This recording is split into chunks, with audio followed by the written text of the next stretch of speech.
Positive Day, Gilibers. This is Dr. Gigi Sunga from I Can Change Project. Magandang gabi sa lahat ng mga Gilibers natin. And this is the first time po tayo mapanood sa YouTube channel. Thank you very much. Please subscribe. Click mo na po yan, Dr. Gigi Sunga. And sa lahat ng mga gustong magpa-code sa atin, and if you want to advertise your business, and if you want to enroll sa aking masterclass, if you want to achieve anything in life, and if you need a speaker for a seminar for students, teachers, parents, and companies team building, message ka lang 0939-5254-311 or sa aking FB page, Dr. Gigi Sunga. Alright, so, Irene, halika dito. Magandang topic natin. Ay, kapatid ko, ne? Are you in pain right now? Yan. If you are in pain right now, you need 3 things, okay?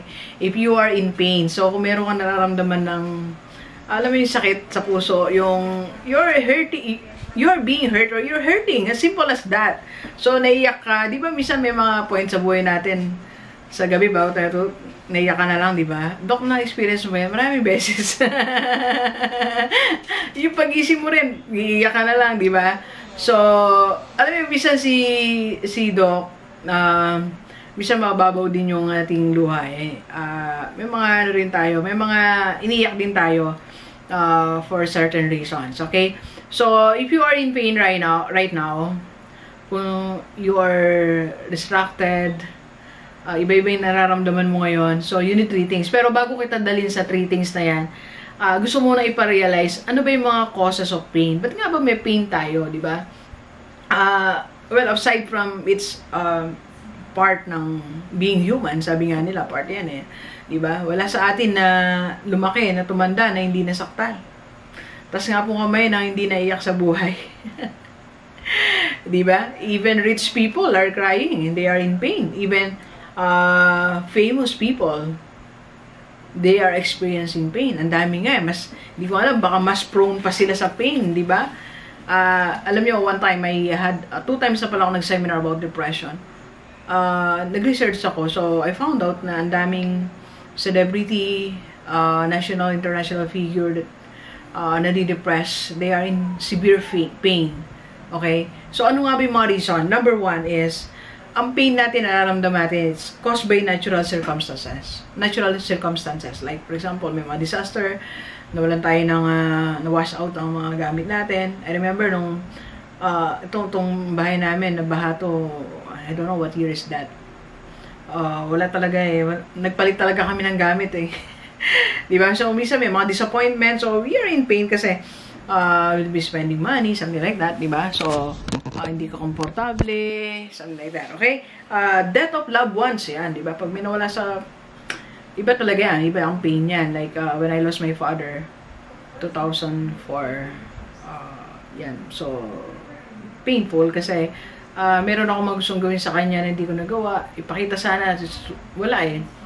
I was not given a chance to, ang wish ko nga sana, nandito ngayon si tatay para proud na proud siya sa akin. Sasakay siya sa mamimili siya. Kaya let's go. Okay, rockstar siya.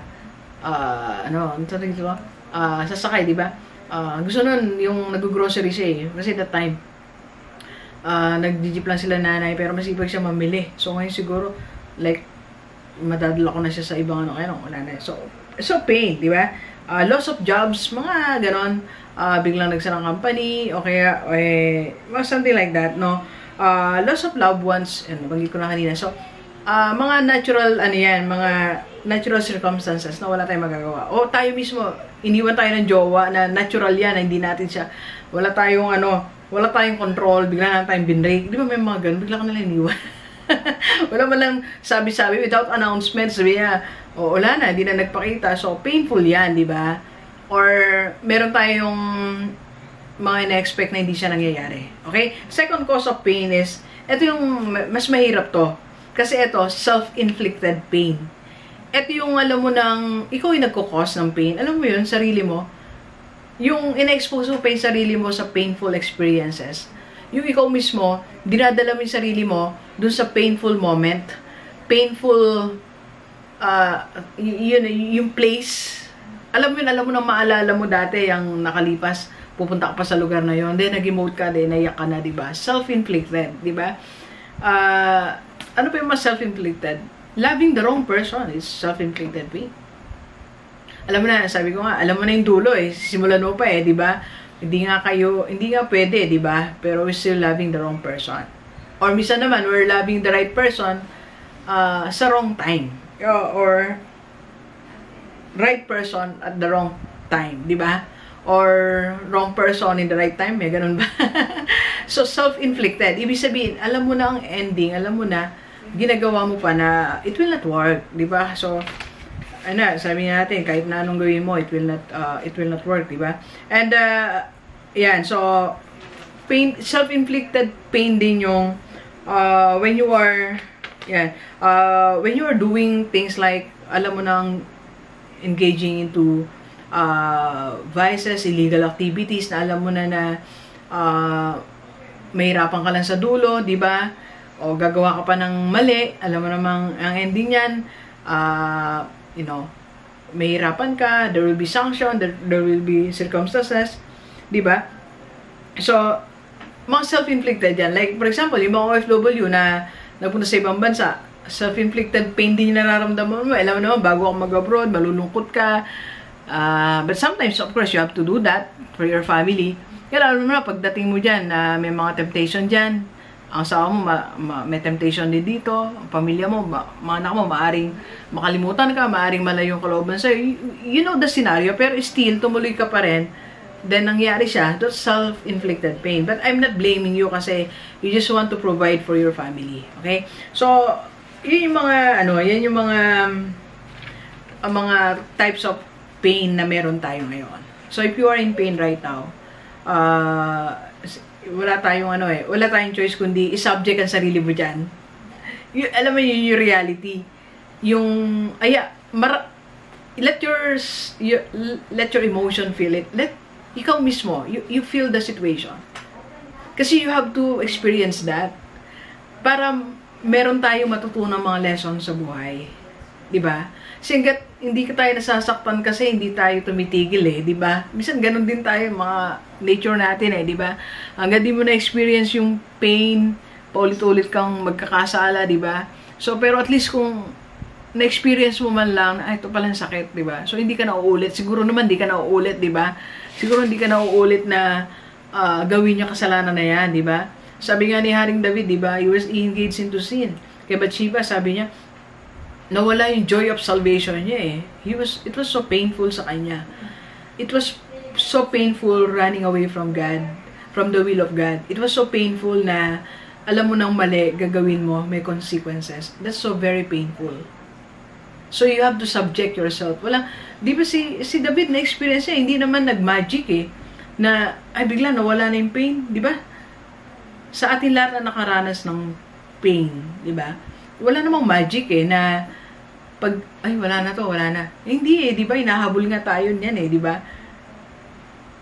So, kasi sometimes yung pain, sabi ko ngayon, consequences ng ginawa mo decision So, ang number one na dapat mo talagang gawin dyan, just to feel it. Feel it. Then, second, samahan mo na, feel it talaga, parang love na love mo. Hindi, sinasabi ko, yun lang, experience mo siya. There's no other way. Kaya nga, di ba yung mga nagsusuicide? Kasi hindi nila kayang tagalan yung pain. Pero ikaw, dapat tagalan mo yan. Kaya mo, dapat tagalan yung pain na yan Di ba? Kasi nga, in the first place, sometimes ikaw may gawa niyan di ba? Nanahimik ang buhay mo, maayos, nag-engage ka sa mali. Mapayapa naman sana yung buhay mo, you're living with your family. Masayang family, magtatawanan kayo, bigla ka naman gumawa ng mali. Ngayon, nasaktan ka, di ba?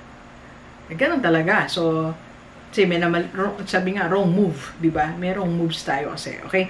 So, second, of course, you will pray. Sabi mo, Lord, ito na, in-experience ko na yung pain for how many months? May sakit, so, Dok, may pain ka ata. Hindi naman. So, ang tawag dito? So mag-pray tayo. Sabihin natin, Lord, nagets ko na yung lesson. Diba? Para alisin na tayo ni Lord dyan. Nagets ko na yung lesson. Yung gusto mong iparealize sa akin, ito na ano ko na siya. Nakuha ko na. Naaral ko na, natanggap ko na, at nagets ko na yung lesson na gusto mong ipadama sa akin. Okay? And second, ang third pala, you need to find your source of happiness na.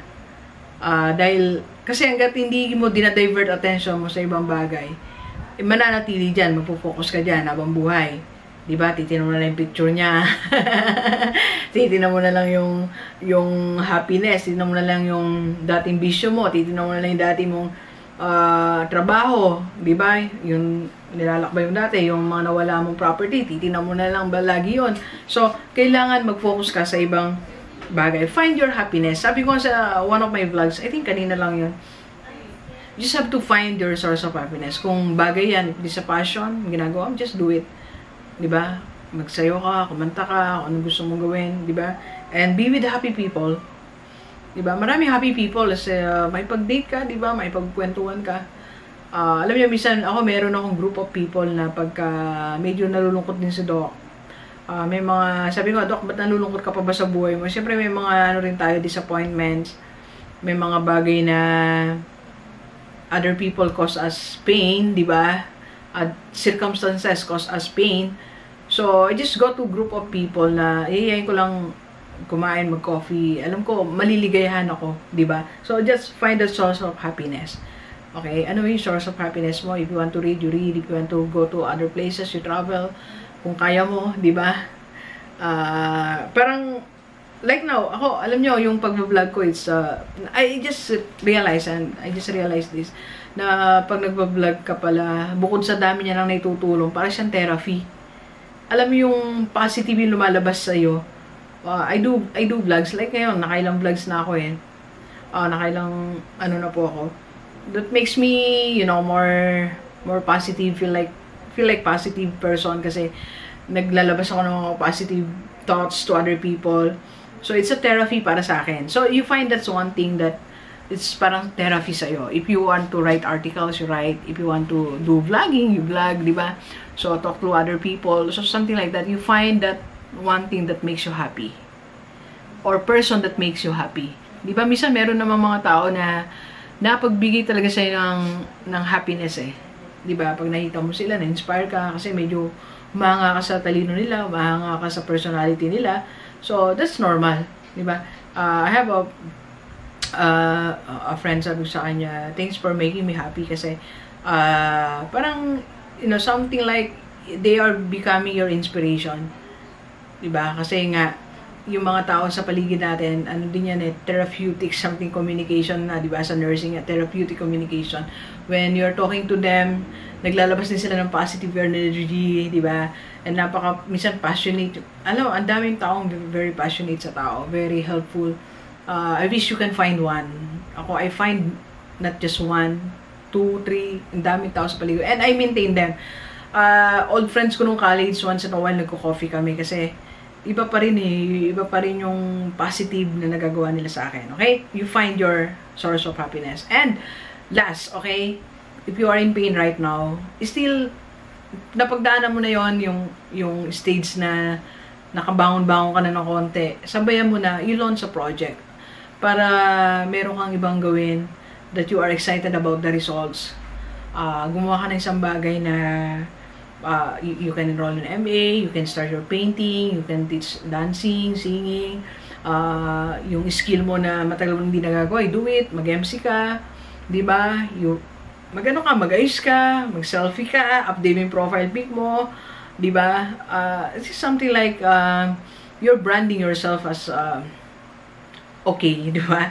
So, ano na yan eh, alam mo, pag ginawa mo yung step by step na yan, so, one day, masasabi mo sa sarili mo, okay na pala ako, diba? Wala na pala yung pain.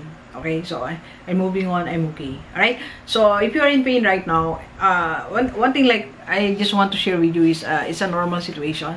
Nagiging masama lang siya when you are dwelling in that pain ng masyadong mahaba, masyadong matagal, okay? So, masyado ka na affected, pati family mo and everything, okay? Remember, you have your life, and yung life na yan, one lifetime lang tayo meron eh. And ang daming taong nakadepende sa atin. Kung tuluyan ka ma-down because of that pain, ano mangyayari sa kanila, di ba? So, you just have to move on, di ba? So, yun, experience the pain, you pray, find your source of happiness, and launch a project. Okay? So, kung gusto mong magpa-coach about this, okay? Actually, minsan sabi ko nga, naging ano na ako eh, hindi na wealth coach eh, relationship coach and other coaching. Kasi minsan, ang pinapa-coach na sa akin eh, iba na eh, about relationship, about happiness. So, it's okay. As long as nakakatulong tayo sa ibang tao, okay? Alright, so please share this video sa lahat ng mga kaibigan natin, kahit OFW o dito sa Pilipinas, para sama-sama tayo mabago at mula dating buhay. Alright, so thank you very much, Gilivers. Enjoy the rest of the day, yan. Let's go, let's go.